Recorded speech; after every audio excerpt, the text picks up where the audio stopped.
Hello दोस्तों, मैं important MCQs का एक और पार्ट लेकर आया हूँ। दोस्तों, ये इंपॉर्टेंट एमसीक्यूज बीजी फोर्थ सेमेस्टर पॉलिटिकल साइंस के लिए है। इसका पार्ट 1 हमने ऑलरेडी डिस्कस किया है, जो कि आपको प्ले लिस्ट में प्रीवियस पेपर्स का लिस्ट है उसमें मिलेगा, अगर आपने अभी तक वो नहीं देखा। इसके अलावा हमने प्रीवियस पेपर्स फोर्थ सेमेस्टर के बहुत सारे डिस्कस किए हैं, वो भी आपको प्रीवियस पेपर्स के लिस्ट में मिलेगा। इसके अलावा हमने कल का जो पेपर है उर्दू लिटरेचर, उसकी आंसर की भी डिस्कस की है, वो पेपर भी आपको प्रीवियस पेपर के लिस्ट में मिलेगा। तो चलिए अब हम आज का वीडियो शुरू करते हैं। आज हमें 21 के क्वेश्चन से आगे स्टार्ट करना है। क्वेश्चन नंबर 21 हम पढ़ते हैं। Which of the following countries becomes the first of the 15 Soviet republics to declare its independence. कौन सी वो कंट्री है जिसने पहले ही इंडिपेंडेंस का ऐलान किया है, जो कि 15 सोवियत रिपब्लिक्स कंट्रीज में शामिल है? इसका आंसर है ए पार्ट यानी Lithuania. The collapse of which country is known as disintegration of second world. का आंसर आप पहले खुद ट्राई कीजिए, मैं इसका आंसर आपको बताता हूँ। इसका आंसर है बी पार्ट यानी यूएसएसआर। उसके बाद question number 23, who among the following adopted an open door policy. किसने अडॉप्ट की है ओपन डोर पॉलिसी? नीचे 4 ऑप्शन दिए हुए हैं, आप एक ऑप्शन को चूज कीजिए और आंसर कीजिए। इसका आंसर है ए पार्ट यानी China. 24th question, which of the following organisation was established under Marshall plan. मैं आपको बताता हूँ, आंसर ए पार्ट है यानी यूरोपियन इकोनॉमिक कॉरपोरेशन।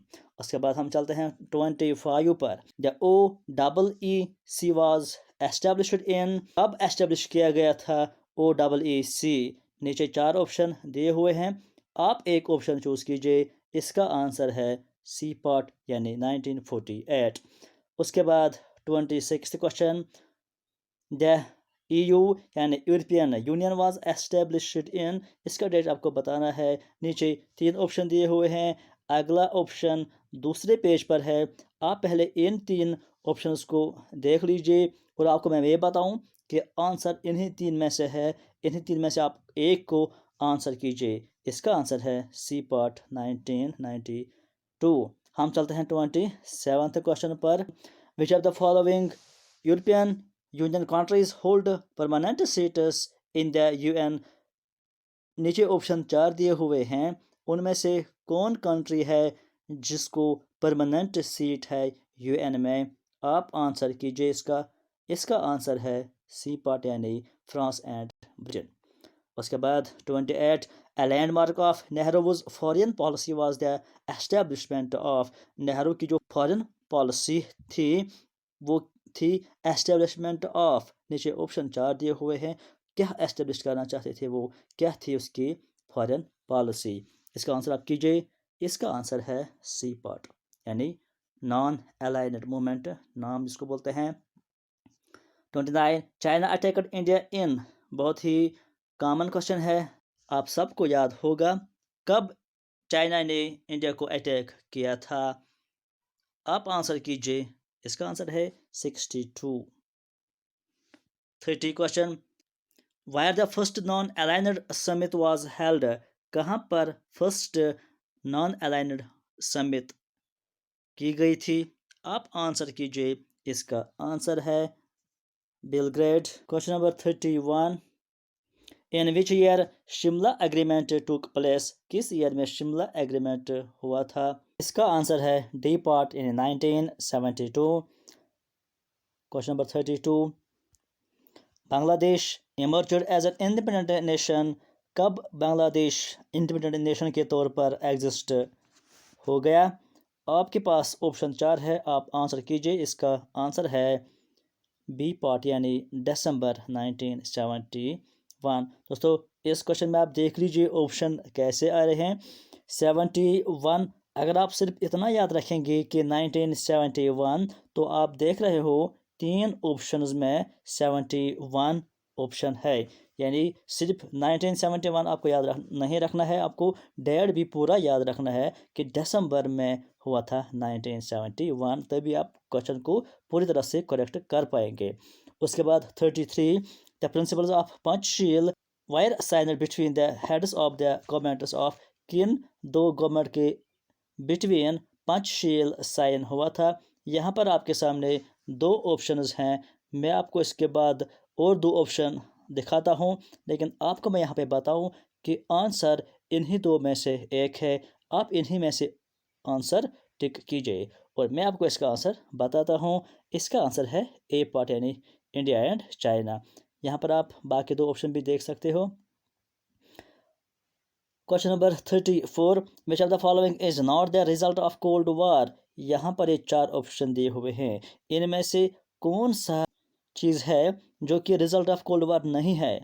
अगर हम इन अदर वर्ड्स बात करेंगे तो इसका मतलब है कि ये जो चार चीज़ें यहाँ पर दी हुई हैं, तीन चीज़ें ऐसी हैं जो कि रिजल्ट ऑफ कोल्ड वार हैं, यानी कोल्ड वार की वजह से वो आ गई हैं, सिर्फ एक चीज़ नहीं है। तो इसमें आप सिर्फ आंसर क्या है वो याद नहीं रखेंगे, बल्कि इसमें आप वो चीज़ें भी याद रखेंगे कि कोल्ड वार की वजह से क्या चीज़ें हुई हैं, which are the result of cold war. तो पहले हम यहाँ पर इस क्वेश्चन का आंसर करते हैं। इसका आंसर है डी पार्ट, इंडो पाक वार, यानी इंडो पाक वार नहीं हुआ था कोल्ड वार की वजह से। बाकी जो तीन चीज़ें हैं वो कोल्ड वार की वजह से हुई थी, मतलब ये भी कोल्ड वार की वजह से हुई as a result of cold war, और ये भी as a result of cold war है, और ये भी as a result of cold war है। ये याद रखिए। एग्जामिनर क्वेश्चन को थोड़ी सी चेंज करके दूसरी लैंग्वेज में भी क्वेश्चन पूछ सकता है, इसलिए पूरी जानकारी होना चाहिए। तो हम चलते हैं 35 पर। द जजेस of the International Court of Justice are appointed for a period of, कितने सालों तक जजेस को अपॉइंट किया जाता है जो कि इंटरनेशनल कोर्ट ऑफ जस्टिस होता है। चार ऑप्शन दिए हुए हैं, आप आंसर कीजिए। इसका आंसर है 9 ईयर्स यानी ए पार्ट। उसके बाद हम चलते हैं क्वेश्चन नंबर 36 पर। नाम यानी non aligned moment is unmoral, who said this. किसने कहा है कि जो नॉन अलाइन्ड मोमेंट है वो अनमोरल है। चार ऑप्शन दिए हुए हैं आपके सामने, आप आंसर कीजिए और इसका आंसर है सी पार्ट, माओ। और हम चलते हैं 37 पर। Peace keeping forces were sent by India to Sri Lanka. नीचे चार ऑप्शन दिए हुए हैं, आपको बताना है कि जो पीस कीपिंग फोर्स सेंट किया गया था श्रीलंका को बाय इंडिया, किस वजह पर, किस बिना पर वो सेंड किए गए थे। नीचे चार ऑप्शन दिए हुए हैं, आप इसका आंसर कीजिए। इसका आंसर है on the official request from Sri Lanka, यानी श्रीलंका ने रिक्वेस्ट की थी, ऑफिशियल रिक्वेस्ट, इसीलिए इंडिया ने श्रीलंका को पीस कीपिंग फोर्स सेंड किया था।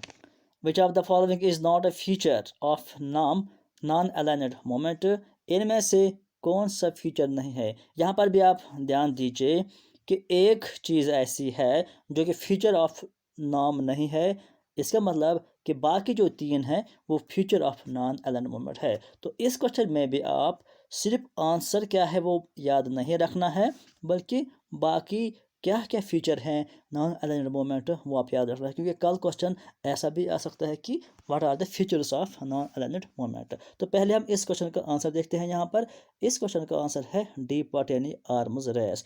तो आर्म्स रेस उसका फीचर नहीं है, तो इसका मतलब हुआ कि ये जो ए पार्ट है ये भी फीचर है नॉन अलाइन्ड मोमेंट, ये जो दूसरा पार्ट है ये भी फीचर है नॉन अलाइन्ड मोमेंट, और ये जो तीसरा पार्ट है ये भी फीचर है नॉन अलाइन्ड मोमेंट।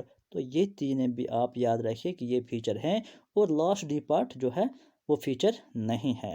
उसके बाद 39 question. How many member states had attended first summit of non aligned moment at Belgrade in 1961। आपको पता है कि नाम की पहली जो मीटिंग थी, समिट थी, वो थी बेलग्रेड में 1961। आपको ये बताना है कि उसमें कितनी मेंबर स्टेट्स शामिल थे। आप इसका आंसर कीजिए। इसका आंसर है ए पार्ट यानी 25। हम चलते हैं क्वेश्चन नंबर 40 पर। Which of the following was not correct about the international situations. इन चार में से कौन सा करेक्ट नहीं है अबाउट इंटरनेशनल सिचुएशंस। जो इंटरनेशनल सिचुएशंस है उसके लिए इन चार में से कौन सा करेक्ट नहीं है। यहाँ पर भी आप ध्यान दीजिए कि एक करेक्ट नहीं है, बाकी 3 करेक्ट है। आप वो भी देख लीजिए कि करेक्ट कौन सा नहीं है और वो भी देख लीजिए कि करेक्ट कौन से 3 हैं। सबसे पहले हम इसका आंसर देखते हैं कि कौन सा करेक्ट नहीं है। सी पार्ट इसका आंसर है, यानी सी पार्ट जो है Britain emerged as a stronger imperial power, ये करेक्ट नहीं है अबाउट द इंटरनेशनल सिचुएशंस। बाकी जो हैं वो करेक्ट है अबाउट द इंटरनेशनल सिचुएशंस, यानी पार्ट 1। यानी जो ए पार्ट है, the United States emerges as a dominant world power, ये भी करेक्ट है अबाउट इंटरनेशनल सिचुएशंस। दूसरा जो है the United Nations is created, ये भी सही है।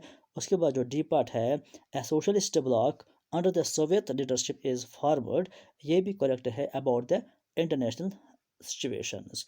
तो ये था आज का वीडियो। इसके बाद भी कुछ और क्वेश्चंस है, अगर आप चाहते हैं तो कमेंट सेक्शन में मुझे ज़रूर बताना कि पार्ट 3 भी इसका लाइए, तो मैं पार्ट 3 भी इसका लाऊंगा।